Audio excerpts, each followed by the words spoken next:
Welcome everyone to Mailfuzz TV. I am Peter, that is Tara, and we are going to talk about Quantum Leap Season 1, Episodes 5 and 6, because I was on vacation last week, so we got 2 episodes to talk about. We'll talk about Episode 5, which is Salvation or Bust, and then Episode 6, which is What a Disaster. So, yeah, spoilers ahoy for the 2 episodes. You have been warned. So start with Episode 5. This is the Old West episode. Ben finds himself in a sort of classic tale of needing to be in a standoff to save the town of Salvation, which the railroads try to like force everyone out by using this bandit to do it, and he's meant to be the savior of the town. But Ben, of course, is a pacifist who doesn't like guns, and that's something that comes up a lot. And how did you feel about Episode 5? I thought Episode 5 was really great, actually. I thought it was really cool that Ben has this like moral conviction that he's not really willing to back out on, and I think he makes a good point when he says like, I can't be lipped here to make things better if I have to kill somebody, right? Like that sounds wrong. That has to be wrong. Which any other like Western story from any other time would be like, yeah, of course you got to shoot the bad guy. That's the point of being a cowboy. But this one kind of, subverts those tropes. Not only that, I like that he doesn't like.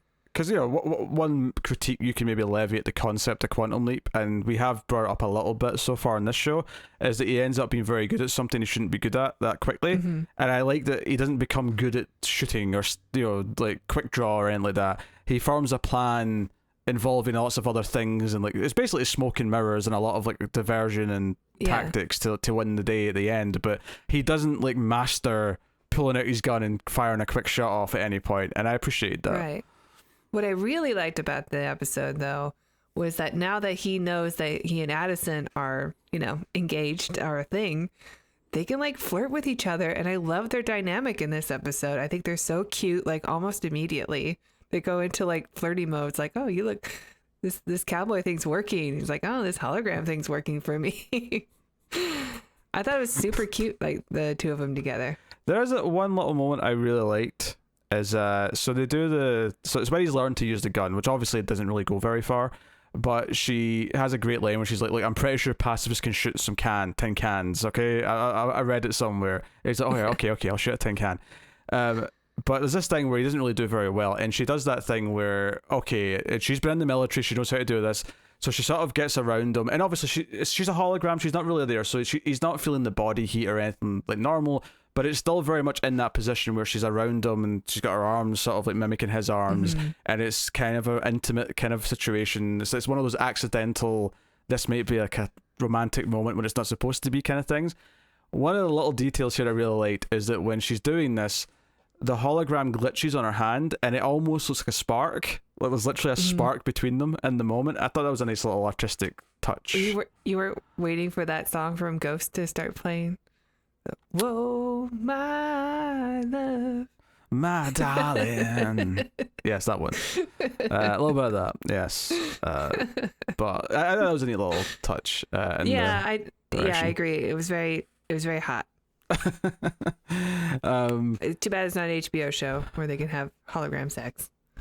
Yeah, well, they try and touch a couple of times, and the hologram just sort of fizzles, and it's like, no touching for you, no touching, no touching. So they have this extra element of like, it was just kind of sweet, but also this frustration of, oh, we're really into each other, but we can't touch, like no matter how much we prod, there's no touching. Yeah. I thought all the Ben and Addison stuff was really great in this episode, and I like the actual leap. I mean, I still have the same issue with all the episodes where nobody really feels like they're from that time. I thought the outlaw gunsman, the villains were all right though. Yeah. Well, I thought he especially felt like he was an actor who was pretending to be this rather than feeling like he really was this, The guy with like the town drunk with the white hair, he was hamming it up, something fierce, but he felt wrong too. Most of the people sound like they're, from Los Angeles, but they're trying to say words like reckon or stuff like that. But they're just reading it like a Californian would. I mean, this is a bit of an insult to Leo to compare it directly, but it's a little bit like they're more like Leo in The Revenant than Tom Hardy in The Revenant, where they're actors doing a bit. Yeah. Leo was better than this group. Don't get me wrong. I'm not saying that's tough. like I'm not saying Leo wasn't putting in more effort. I than understand what you're trying to say. Yeah. 'Cause, I often use that as an example too. Yeah. Whereas Tom Hardy's like, no, he blended into that, and he's like, he's a man of this time. Like, Oh yeah. you can't tell me otherwise. So there's a little bit of that, but I appreciated him trying to dodge the shootout, and then ultimately kind of trying to inspire everyone to work together and set a trap so they could take him alive, because the reward money will set up the town financially. And there's a little joke at the end about how, oh, there's a copper deposit not too far from town, and telephones need copper, and that's just starting to be a thing around this time period. So Yep. For this town of Salvation, which is in 1899 or something crazy. I always say it was like 1879, rather. It was a wee bit earlier than that. Yeah. I'll admit, I mean, it's a very westerny sounding town, but it also made me think of Tremors with Perfection. Perfection. I was thinking that too. Perfection, Nevada. This is they Tremors forward it.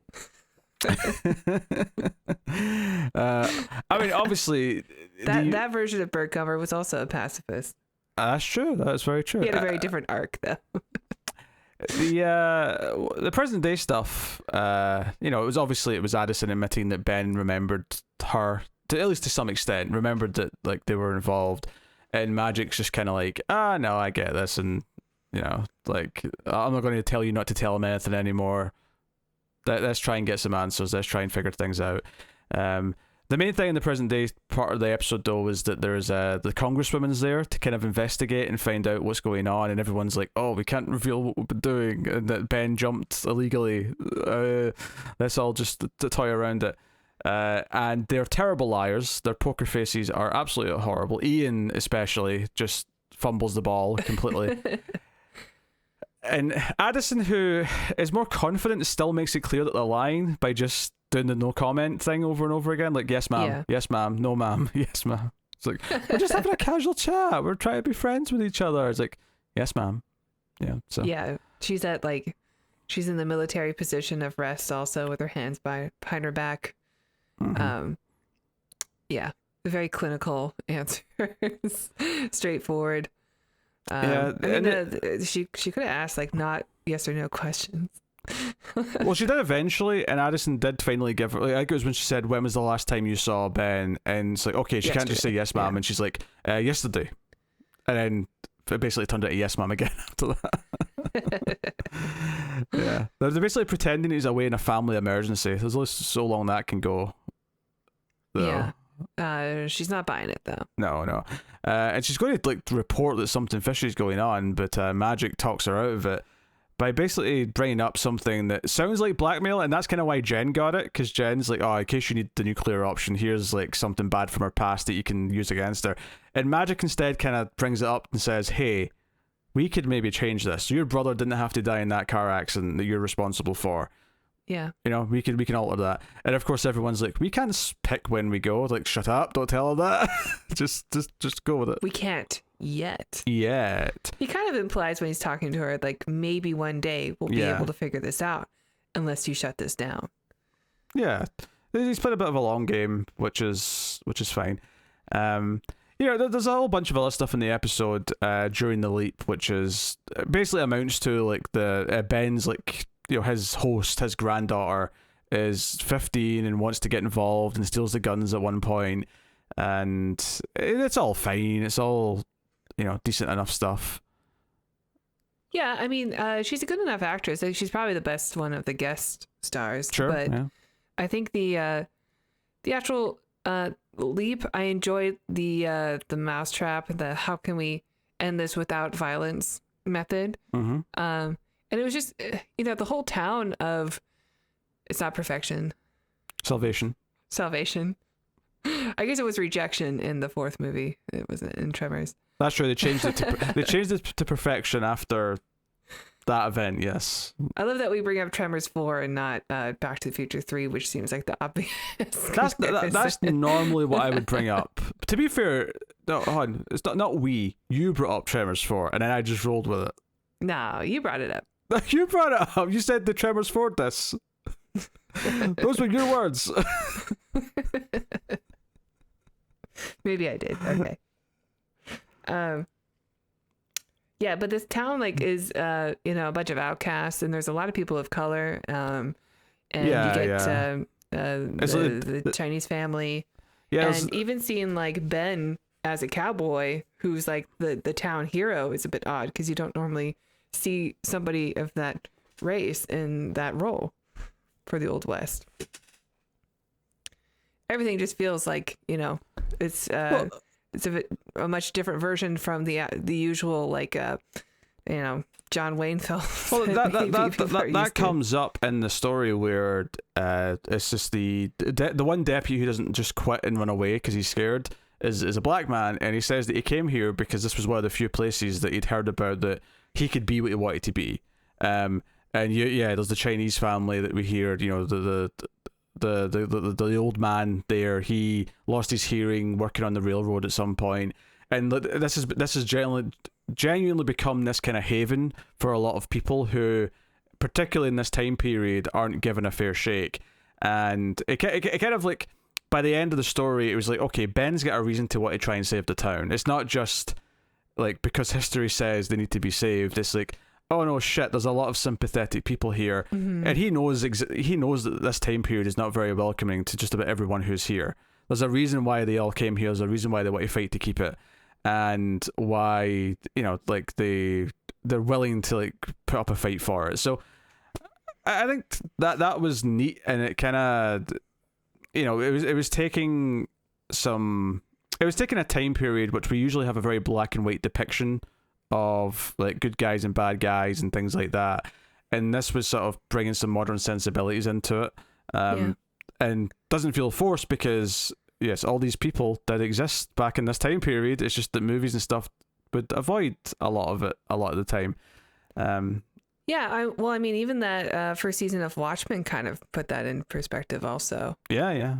With the town and the that gets bombed. I mean, it's a real place that existed. I already forgot the name of it, but it's Tulsa. That's what it was. Yeah. It had this like booming black community, and it was just bombed by white supremacists, the KKK, so that the people who weren't white didn't have a fair shake, didn't have a chance. Yeah. Here it's more from a capitalist perspective, but ultimately it's still a bunch of white guys trying to shove them all out, and we hear that the town does just get wiped off the map. Like once the railroad company takes it, it's like, well, that's it, like it's gone. And instead it gets a chance to flourish. So there's a nice element to that. Obviously the big thing that I think anyone wants to talk about with this episode is the very final minute, because this is the only episode so far, including the next one, which obviously we've already watched, that doesn't show you the leap at the end. Yeah. It ends on a cliffhanger just as he's leaping, because the cliffhanger in this case is worthy of being the end of the episode, which is someone else says, Ben. And Addison's like, wait, did he just call you Ben? What? Because they're about to get smoochy. It's like, oh, I want to kiss you. They can, obviously, because hologram, but... No, but they're flirting, and I was so into it. But this guy's like, Ben, you're Dr. Ben... Song, thank you. From 2022. Stop following me. It's like, wait, what? And then obviously that's the end of the episode. That it's like, he kind of threatens him also. I can't remember the words exactly, but it was a veiled threat in that too. It was basically stop following me or else. I think it was just as simple as that. And obviously this leads to a lot of debate in episode 6, which we're now going to talk about. Right. It would have been really fun to speculate who this guy was, or if we were seeing like the real person or not. It's a shame we didn't get the week to speculate, because I think they speculate in the episode, because the present day plot at episode 6 is mostly dealing with this mystery and like looking for this guy and who is he, blah blah. And it was funny because early on in the episode there's a scene where the team are around the table and they're like, okay, there's 3 options here, and the first option is like some other government has done like a quantum leap project, but that's like far-fetched for these reasons. Number 2, a corporation in secret has developed a quantum leap project. Someone with money. Yeah, Bezos or Musk or someone's up to something. They drop Elon Musk and Zuck. Yeah. But as they were saying this, I was like internally yelling at the screen. I was like, guys, he could be in the same program from the future. Right? I was yelling at the TV. That's something you've brought up in other episodes too, like what if somebody from the future quantum leap like comes back? Yeah. So you were right to speculate that. Yeah. I was so surprised when he showed up and it was like, "Hey Ben," I'm like, "What? Another leaper?" It was such a big deal. I am kind of bummed that we didn't get to speculate, but at least we got an answer in the next episode. Yeah. And excuse me, I think Leaper X is the name. Leaper X. So it's sticking, huh? Yeah. Actually, what I loved about it, because I think his name's Martinez, I think they said later on. I love when Magic says it. There's a little Jen and Ian give a little little fist pump or something. It's like yeah. They don't even look at each other. They just do that. Yeah.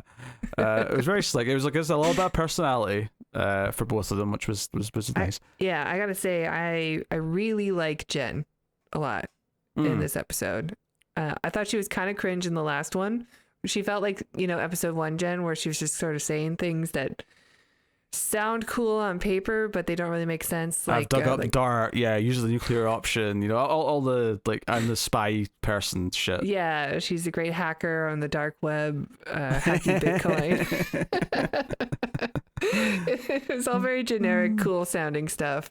I do love that she was in prison though. I think that's kind of cool. Okay. But I thought she was so fun in this episode. I think what I liked about her most in this episode, other than the little character beat with Ian, is so they find this guy, and it's kind of a funny joke because Ian's like, "Oh, this is going to take weeks to go through all these databases to find the face," and then it's like, "Oh, it happens in 30 seconds." I thought that was a neat little joke, a little wink, wink. This will take a long time, but it's a TV show, so that's just. How'd you do it? Magic. Yeah, that was good. Ernie Hudson's cool. He can deliver a line like that, and it feels cool. But yeah, I just like the.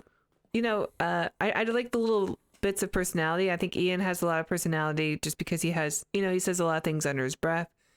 Jen's got some things that are giving me I like this character for her personality. And Magic we haven't had as much, but the little moments like that. Maybe the Desperate Housewives or something they watch. Real Housewives of something. Beverly Hills. Yes. Was it Beverly Hills? I don't know because there's multiple of those shows now, so I don't know which one they're a fan of. But I don't know any of them, but I think I said Beverly Hills because I'm pretty sure that's what they watched. Okay, that's fair. I don't know which other ones there are.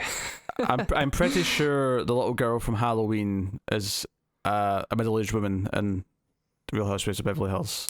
Lindsay? Yep. Is that her name? Lindsay? Yeah, because they brought her back for the new movies, but they didn't bring back the little boy who played the kid.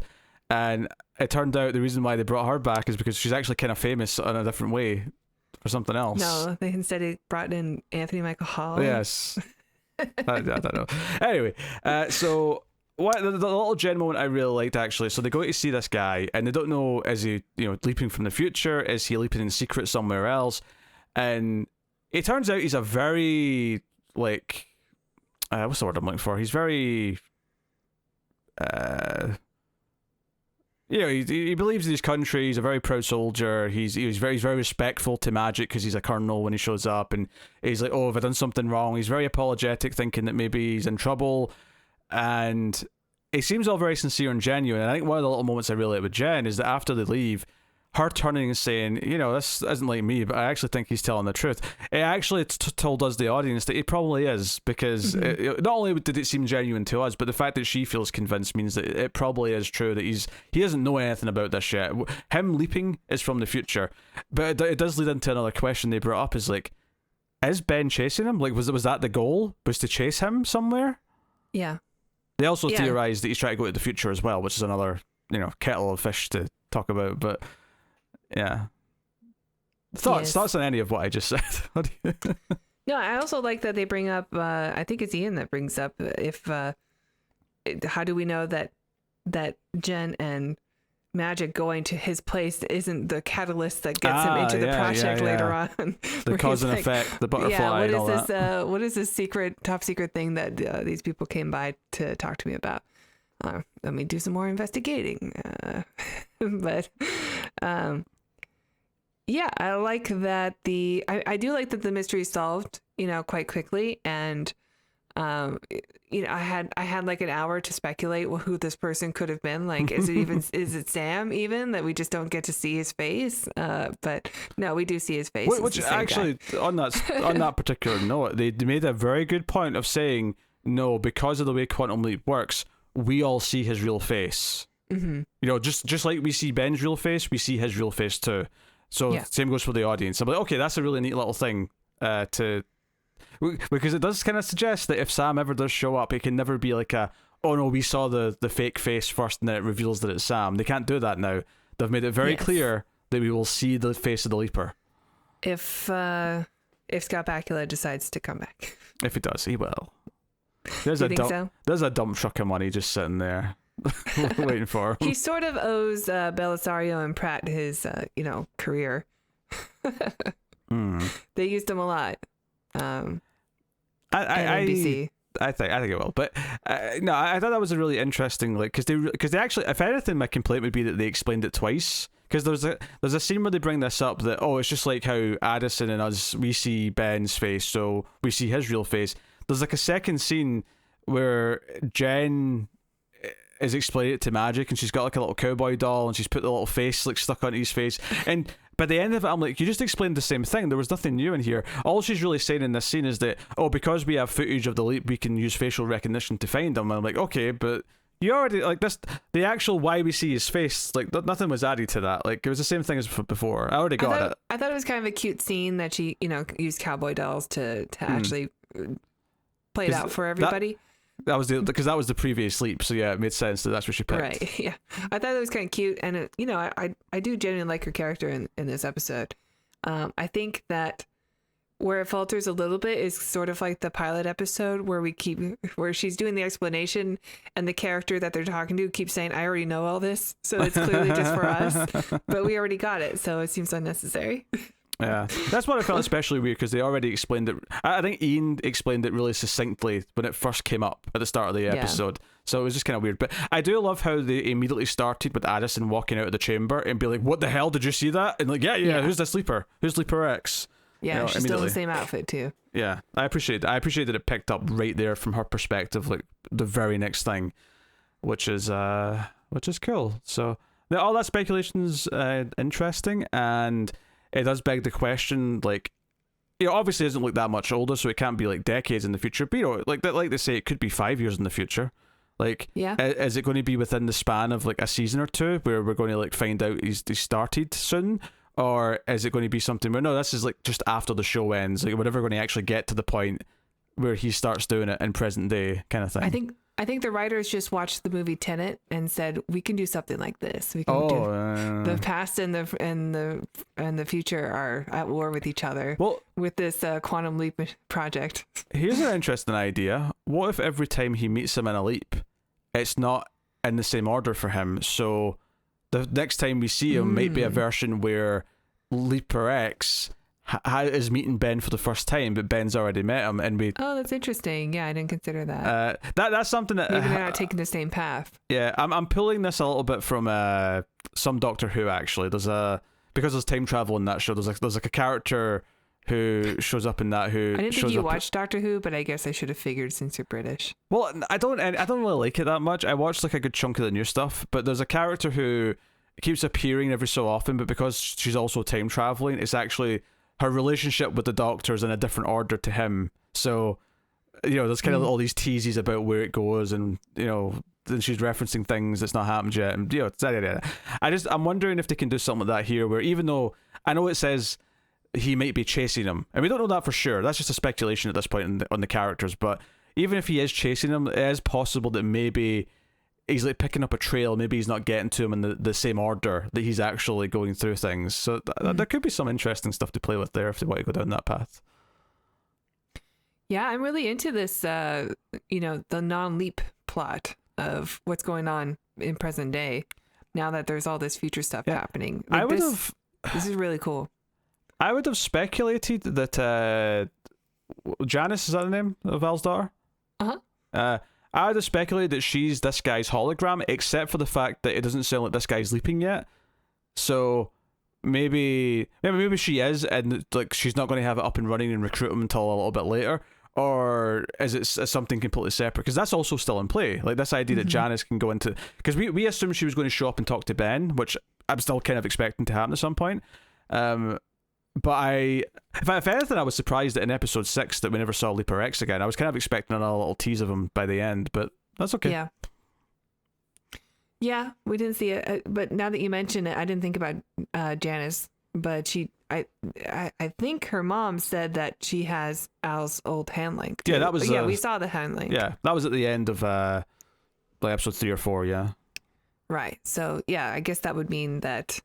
Yeah, likely we speculated that she was going to try to interfere with Ben's leaps and to talk to him directly to try to influence him, but maybe it's just to influence this other leaper. Yeah, maybe it's more related to the other guy rather than Ben, but it could still be related to Ben. Sense. They could still be separate, for all we know. Because that's the thing. They said that he could be using the same quantum leap tech, but from the future.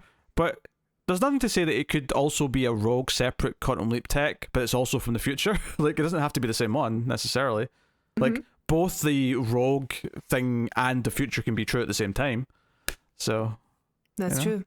There's possibilities. She had some sort of set that she was building in her place, or wherever her underground layer was. That wasn't her Pasadena house. And we were thinking that was just to like jack in and be a hologram, but yeah, maybe. That said though, every time we hear about this quantum leap tech, it's like, oh, it uses so much power that it's like showing up on like the system and stuff. So maybe that's a bit far fetched that she's building her own quantum leap some sort jump. Of terajoules. Yeah. Terajoules? What's that? I don't know. Like terabytes, not like me. But yeah. Like... I was gonna say, is like if you get like an engagement ring, is that a terajoule? I've got lots of terajoules in my jewelry box, I guess. Yeah. A lot of terajoules. Okay. Speaking of terraforming, there's an earthquake in the plot of this. No. Not quite the same thing, I know, but you know what I mean. So yeah, the leap at episode 6 is 1989, which is a good year, might I add. I thought it is interesting. Not for San Francisco. Not for San Francisco. It is interesting that we're in the 80s for the third time in 6 episodes, but I mean, I have to imagine, especially in the original show, because it wasn't going outside of his own timeline for the most part, that you were revisiting the same few decades a lot because. You've got like what 30 to 40 years to play with, and that's it. Yeah. So, but it makes sense. It's 1989. Jill State is in this from Firefly. Who I thought was going to have like a more prominent role. I didn't realize she was just going to be a guest for one episode. Yeah, I thought she was going to be a recurring character. Yeah. Joe is so weird. She has changed like visually so much in the last like 5. Because she was in a movie in like 2016 niche called How to Organize an Orgy in a Small Town, and she still looked like her. What kind of movie was this? It was a comedy. It was a sort of like kind of like middle-aged coming of age sex comedy. But she still looked like Kaylee in that. A bit older, but she still looked like Kaylee. Whereas in this, I feel like you look like you've went through a transformation. It was kind of weird. I was like, it took me a second to realize it was her. Maybe she's had some work done, or maybe I noticed her eyebrows are really thick. I think Kaylee had some thinner eyebrows because they were more like of that time. I also think she's lost some weight. It might just be as simple as that because she was always like. Yeah, when you get older too, like your face loses some, Yeah, it took me a second to realize it was her. But yeah, so she doesn't sound like her either. But yeah, but I don't know. I only know her from Firefly. She is the wife who is divorcing. Like the host, right? So Ben jumps into this guy who's getting divorced by his wife. He's finding out, but he realizes it's 1989 and it's San Francisco. He's like, shit. Like the World Series is on, yeah. Which, even though I didn't know about this specifically, it was very obvious very quickly that, okay, that's why it's easy to remember it's about to start because it was literally as this game was starting. But he grabs her, there's an earthquake, and I never saw an angle that told me it was the same street from episodes 1 and like 4, but I was looking for it because like they've used it a few times. I'm like, is this the same backlot? Well, this was the original pilot, right? So they filmed it in Vancouver. So I don't think it's the same. I don't think it's the same. Although it's kind of like seamless. It doesn't really strike me as except for one thing maybe, it doesn't really strike me as like, oh, this is the first episode originally. Well, it all feels like it is, in the middle of all these other things that are going on. I think they must have reshot the Ben and Addison conversations because those are all referencing like all of the progression up until this point, and I think all the future stuff is new as well. So I think honestly, like, what it boils down to is probably just the scenes with the effects. Like anytime there was like an earthquake or stuff falling down, I'm sure that's probably the original pilot footage. Everything else I think was probably new. Well, I I think I heard also that because the hand link gets switched out, because it's faulty. It's because they had a different hand link originally, and they had that rectangular one that makes all the bleeps and bloops that I love from the original show. Neat. I like that hand link. So that's why they switched that for an episode. That's interesting. Yeah. So I'm thinking that's. But so if you see the original hand link from that, then it's probably. So clearly they use because if they made a point of switching it back so that they could do more stuff with it. I'm assuming that there's probably a mixture of like whenever Addison's talking to him, there's obviously new stuff because they reference like he's remembering things and they reference the relationship. But I imagine that there's still snippets of it, especially like I say during moments of crisis where it's like the practical effects, which they probably didn't want to spend the money on redoing. That stuff is probably all from the original footage, I assume. If I'd have to like go through it with a fine-tooth comb and say, okay, here's like the cuts and here's like where could be from the original pilot. Here's stuff they had to have reshot, but it was seamless. Like I didn't notice anything too like jarring as I was watching it where it fell off. Yeah, I'm sure all the stuff in present day was all redone. Yeah, because that's the only thing that makes sense. I do think that the one scene where I thought maybe this is where it feels like a pilot is when Ben is telling Addison about his mother, and she sort of has a reaction of like, I'm so sorry that happened to you or whatever. But it didn't really come off as like she really cared about him as her like, fiance and love of her life. It was more of like, I have to be a bit more reserved still in how much emotion I could show you. That was the only time where I'm like, it feels like Addison before the big reveal. So. Do you think that's because it was set earlier and she hadn't revealed that she was his fiance yet, or do you think that originally maybe they hadn't like made them as much of a couple to begin with, and that's one of the things they actually changed for the start of the show when they redid it? I don't know. No? I mean, my guess was it just felt like episode 1 Addison. Yeah, because this episode 5 they were so flirty and so like wanting to touch each other so much, and but they couldn't. And this one he had like this real emotional moment, and and Raymond Lee's acting is really great in this too. But I think the her reaction felt a little bit more like I have to hold back. And there's a little bit of that in this because, like I say, there is definitely some segments they had to have redone because they reference things. But yeah, it is definitely dialed back, and you're probably right. It's probably because they're using enough chunks of the original pilot that it just So that's fair. But that's the big thing of the episode is learn about Ben's mother, and he feels this guilt because he kind of hated her for a bit as a kid because she made him move to New York and he didn't like it, and then she died kind of suddenly. Was it a stroke? I think he said she had aneurysm. Sorry, it was aneurysm. Yeah, so we see these like flashbacks, and he kind of uses this to like talk this kid who's ran away from his host and the wife because they found out they were getting a divorce, and it's obviously dangerous because there's been this earthquake, and originally the kid was going to die in an aftershock or in the destruction after the earthquake, and it's about saving the kid, but it's also about sort of repairing this relationship, and that's why it's related to him because he has this regret over not getting a chance to repair his relationship with his mother, which leads to a nice little scene at the end actually where he like begs for his mother's phone number in the time period so he can call her, and he doesn't really get to say anything. He just hears her voice saying hello, and then he fades away into the next leap. I think it's his mom, but who knows if she heard it. You're right, but what I mean is he didn't get to have a conversation and try and and all I was thinking was like, well, you're bound to be in a similar time frame again at some point. Like you'll have another chance to phone her. But it's against the rules, right? Like, true. Can you? I mean, that's the thing with time travel. Ben has to know that was, something that was probably discussed with him and Addison when she was supposed to be the leapy. Was like, you can't use this as an opportunity to fix your own life. Obviously, you have a huge advantage. Surely she's still the leaper. Leapy would be the one who's jumped into. Surely. Yes. Yeah, you're right.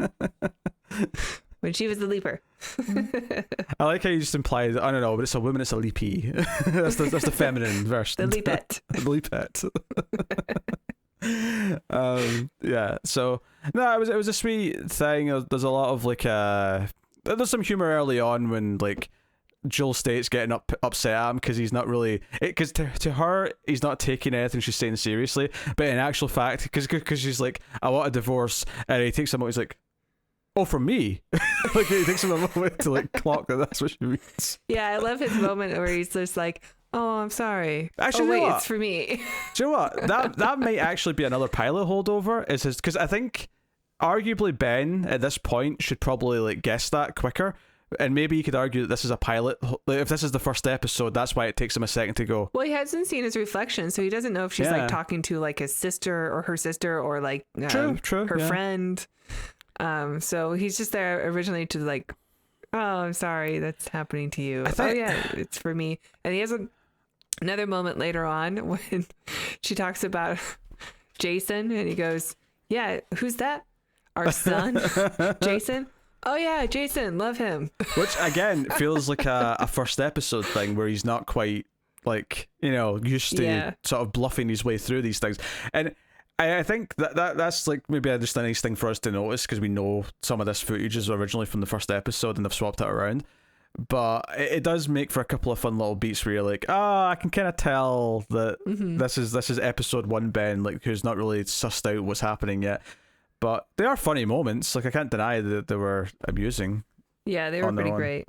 And you could also argue that maybe one of the things, like you just said, like he could be the sister, he could be a friend who's listening. Is like, I think inherently he probably still expects to be a man when he jumps, even though it's already happened once so far that he's been a woman. I don't know if his mind is like ready to accept that he literally could be anyone anytime he jumps, Whereas maybe in the future when he's more used to it, you could be like, okay, he can look down at his clothes quickly and go, okay, it looks like a man's clothes. Okay, I'm probably a guy. What else have I got on? Like, it'd be kind of fun if he gets really good at quickly like putting things together. Like, okay, right. He's got like a checklist that he goes through. Yeah. Maybe not quite Sherlock Holmes level, but just enough where he's like, okay, this tells me I'm in this time period. This tells me I'm this gender. Where are my exits? This tells me I'm, this age or something. Like, maybe he gets good at looking at his hands and going, okay, this looks like a 50-year-old's hands or something, Well, no, he sees himself, right? He would see his own hands. True. You're right. He sees his own hands. And it's just the reflection that would be off. Quite right. You're right. I think. No, I think you're right. Yeah, again, like the only complaint I really have is that this is the third time we're in the 80s and everybody looks like they're modern day. Sure. That's fair. Jill State even, she has that like, Dyson Airwrap hair thing that everybody has. She doesn't, come on, like nobody had hair straighteners.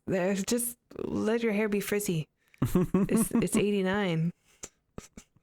It's a glorious year in human history. So you keep saying. The year I came into this world is an important milestone in the era of humanity. Thank you very much. Yeah, maybe Ben will fix that. That's a dark joke. What's he gonna do? Like take out my mother, the car? No, he wouldn't kill. Okay. No, just cock block my father. Okay. It's very important that these two do not. You know what I mean? Yeah. Please stop. We don't need to get more specific. It's fine. Stop right there. What's up? So, no, there's a couple of good set pieces in this, though. Obviously, I like... He has this big heroic moment where he has to save... there's a couple of women in a car. There's like an electrical wire that's coming down, and he has to try and get them out. And it's very heroic. I almost thought he was going to save the marriage there, because I thought like maybe the wife who's a doctor is going to look at him and go, my husband's kind of a hero. Like, oh, maybe awesome. Maybe I'm ending this too soon. But I was fine that it didn't do that. But then of course the wife gets electrocuted, and he has to like do a little bit of CPR. And yeah, they use the hand link in a new way, where they project something through the imaging chamber to be able to. So that he can see where to, restart her heart, basically. Yeah, it'd be interesting to use that again and to like show him, things that you need a visual for just to help actually achieve it. Yeah. Yeah, I guess they did that with the boxing episode too, right? Where they had the boxers, the fight that he had to memorize because he has a. They showed, but that was more like a TV screen, right? Like it came up almost. Something like that. Yeah. Yeah. I also like that Ben was in legitimate danger at one point because he gets knocked out when the beam falls on top because he finds the kid and the beam comes down the building because the kid wants him to go in and save this old man. So again, he's a hero, so it makes us like him more. That's cool. But the beam comes down, he gets trapped, he gets knocked out for a moment, and it was actually kind of exciting watching Addison please not being able to do it, be completely powerless. Ben's knocked out and he could die. Yeah. I thought that was a good moment. I can kind of see why it might have originally been in the pilot. There's literally nothing she can do, right? Joe would have been good about this actually if it was in the pilot. I would have liked if this was the reveal that she had feelings for him. Maybe if they kept it from the audience for all the episode, and then this moment where she starts crying, no, please, I love him, save him. That could have been a good way to reveal that they're in a relationship if they hadn't, told you in the future already. Okay, yeah. I don't know. Thinking of Trinity and Neo. You have to be the one, Ben. Not exactly that, but that's. But of course, it's kind of nice that the kid's the one who has to help him pick up the beam. Addison's just sort of please, yes, put your back into it. Put your back into it, kid. Come on, save my husband to be. Right. Yeah. Yeah. I also kind of in the boxing episode where we think that this is the thing that he has to do to be able to leap, but really it doesn't fix the core problem with the family, because the kid still resents his mother for up until trying to break up the family. Yeah, up until this point it's just about saving the kid, and then he realizes after this that it's about mending the son and the mother's relationship. Yeah. And I really like the moment with him and the kid, although the kid wasn't a very good actor. He didn't have to speak too much in this though. That's good. Yeah, that's always good. So it becomes this thing that's more personal to him. And episode 5 did have a bit of personal stuff. It was all about going somewhere where you can be who you want to be, and that's that ties into Ben's story a little bit. And he's sort of learning as he goes who he actually does want to be, because up until because he's had amnesia, he doesn't really know who he is. But he realizes he doesn't like guns. He realizes that he's in love with Addison. He's realizing that he has regrets about his mother. And this was something that he never told Addison. That's something that comes up, and what I assume, well, I don't know, I'd have to go back and look at the dialogue again exactly, but this could have been something they reshot for this part of the conversation, because it kind of sounded I never told you about this, and that's weird because we were, so close and intimate, and, which I actually did kind of like Addison talking about how, in a weird way, this is revealing more about the man she's devoted her life to, and she's actually falling in love more with him now because he's more vulnerable in this weird way, and it's making her like him even more. Yeah, especially after the previous episode, which we're still talking about in this review anyway, but where he wants to know about their first date and stuff, and she's telling him the story about how they ended up being together after being friends for a few years, and things just didn't line up, and then one day they did, and he's smiling and stuff, and she's telling the story, and it's very sweet, and she kind of has this look at him he's he knows that he has the memories of feeling something for someone, and now he knows it's her, so he's trying to piece them together. And then when she's done telling the story, she's like, do you remember any of this? And he has to say no. And you can just see her face fall of this is all these memories that we've built together that we've lost, and how disappointing that is for her. And for him, he's hearing about it for the first time. So they kind of have to, fall in love again. They know they are in love because they have those memories, or they have the memory of the feeling anyway. But she has to make new memories with him now. It's good that they could share. Yeah, I mean, I expect he'll get them back, and I'm sure there'll be some good little moments where he says something personal that, oh, that must be a memory. Something's just popped into your head that, is from her past. But I think it's an interesting discussion that you can have here when he doesn't really remember things, but he knows he cares about her and he remembers that it's her. Is this well, is love a series of memories, or is love something that you just feel intrinsically for someone? And, does it matter to a certain extent if they both feel these feelings again and they can feel that connection, even if the memories aren't there? Is that still just really love? And I think the sentimental part of me says, yeah, it kind of is. The memories are just part of it. I think it's sweet that they both have to learn to fall in love with each other again. After who knows how long they were together. I'm not quite sure if they mentioned it, but I think that's kind of sweet. It's kind of like wiping someone's memory, and this kind of came up with Ben as well to an extent. But wiping someone's memory, but fundamentally who they are is still in there, and so their values are still the same. They're still going to be as good a person as they were before because that's still who they are. It doesn't matter if they remember things.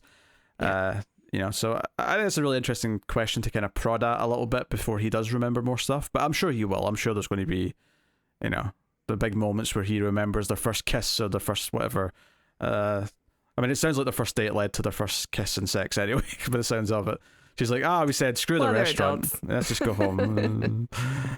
We've waited long enough. 2 whole years of being friends. That's just, 4 years of being friends. Let's do the chunky monkey. That's a Ben and Jerry's flavor, so I accept.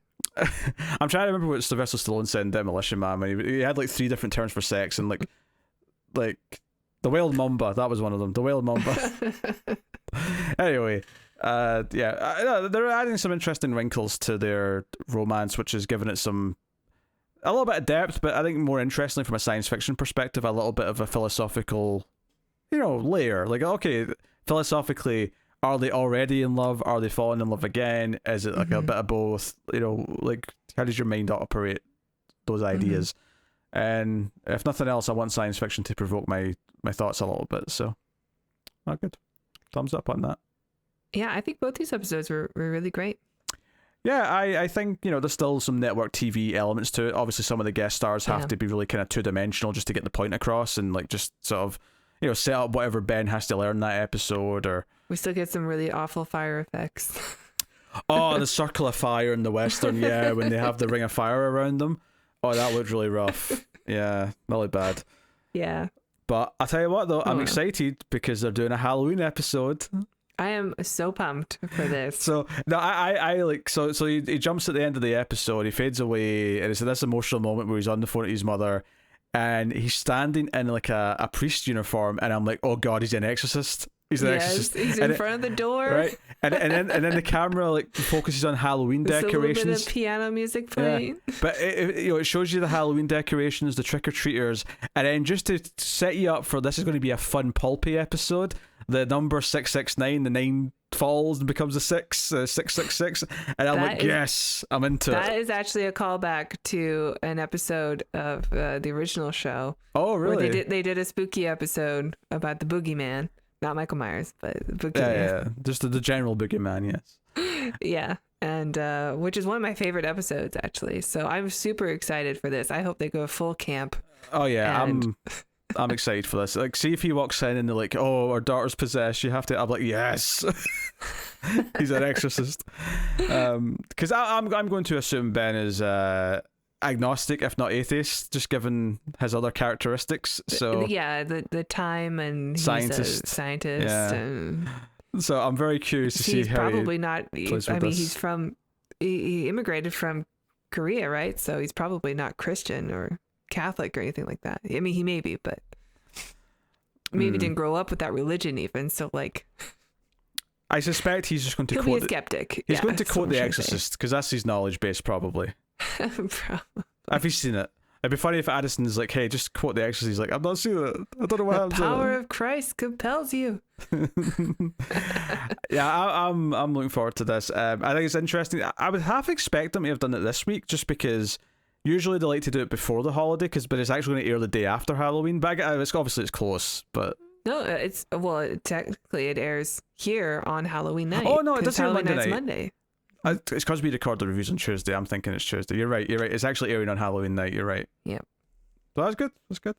I'm glad. That's the one thing that like cable shows and streaming shows don't really do that network TV still does, is they do episodes for the holiday they fall on. So I'm expecting a Christmas episode in December. There better be one. I'm down for it. Thanksgiving's always on a Thursday, so we probably won't get a Thanksgiving one. I mean, they could just do it the same week off. Although a lot of TV takes the week off, so they might not do it. And I don't know. We'll see. That's true. Maybe we'll have some time off during then. I'm not quite sure how the episodes are going to be unfolding. I'll be honest. I am shocked we're getting to episode 7 without at least a couple of weeks off, because network TV usually takes breaks after 5 or 6. So. I would expect us to take a week off after next week, but I mean, I don't know. I'm just guessing, so we'll find out. I saw some headlines. I don't want to bring this down or anything, saying that it may be on the way to cancellation, but maybe it was just like a hater thing. Like, we don't like this new show. It's too woke, so it's gonna get canceled. It just got more episodes ordered like 2 weeks ago. I wouldn't worry yet. Yeah, that's what I thought too. Yeah. Okay, so it was just all. It's not. It's just clickbait. Yeah, I think it's just clickbait. I wouldn't worry about it yet. It's a bit too early to be speculating that, but it's doing well enough for NBC right now, I think. And we're watching it. Yeah, we don't watch network TV. And it's worth remembering we're talking about the show maybe taking a week or two off soon. When that happens, we're not going to wait until the mid-season break. As soon as it's off for a week, we're doing episode 1 of the classic show. So, whenever the show's not on, Genesis, baby, woo! whenever this quarter loop's not on, we'll do a classic episode, and we'll be working through that as well. So look forward to that. So excited for you to meet Sam and Al. I'm looking forward to it. I am looking forward to it. So, yeah. So unfortunately, like, network TV is not good about giving you the dates in advance. So like, I can't even check and see when the first break is. I just know that the next one is on next week, and it's called "O Ye of Little Faith," which kind of implies we're right about him being an unbeliever. So, yes, this is great. I love when he leaps and you can tell just from what he's wearing what he is. Yeah, I hope. I hope that they go full camp with this. Like, yes. Yeah, ghosts are real, demons are real. Hell, Michael Myers is real. I think it'll be ambiguous as to whether or not it's real. I think he'll not believe it, but there'll just be a little thing that makes him go, maybe. Towards the maybe end. right at the end when he's leaping out, like, what? And this is actually, Joe. This is perfect actually. If it is an exorcism, she's effectively, I assume it's a she, it may not be, but let's say it's a girl. If she's possessed, what is Ben doing when he leaps if not possessing someone? What? That is perfect. Yeah. It's gonna be fun. Yeah, so yeah, look forward to that next week. But there you go, that's episodes 5 and 6 of Quantum Leap. Obviously, it's a bit of a weirder discussion when we're sort of condensing 2 into 1, but we'll be back to normal next week with the spooky episode, and we'll see you then. So let us know what you thought of this pair of episodes in the comments. Like, subscribe, ding the bell for notifications, all that stuff helps us out a lot. If you want to support us financially, you can do it as a one-time thing with the super thanks button below the video. Or if you want to support the content on an ongoing basis and help keep it all coming forever and ever and ever, you can go over to patreon.com/MailFuzzTV and support us over there on a monthly basis and get some bonuses for your trouble. But thank you very much for joining us. And ever and ever. Myself and Tara are also working through Babylon 5 right now. We're on season 5 of that. We're alternating weeks with that with the classic Twilight Zone. We've been doing both of those for a long time, so if you want to go and see what we think of those shows, and there's a nice big playlist of both to watch if you want to go and do that. And we also have a science fiction movie podcast over in Male Fuzz Movies, our other YouTube channel, where we do a movie every week and talk about it. So we love talking about science fiction, so go and check out more of that. But that is us. So thank you once again for watching or listening. We always appreciate it. Keep watching Quantum Leap, and Ziggy, add vanilla.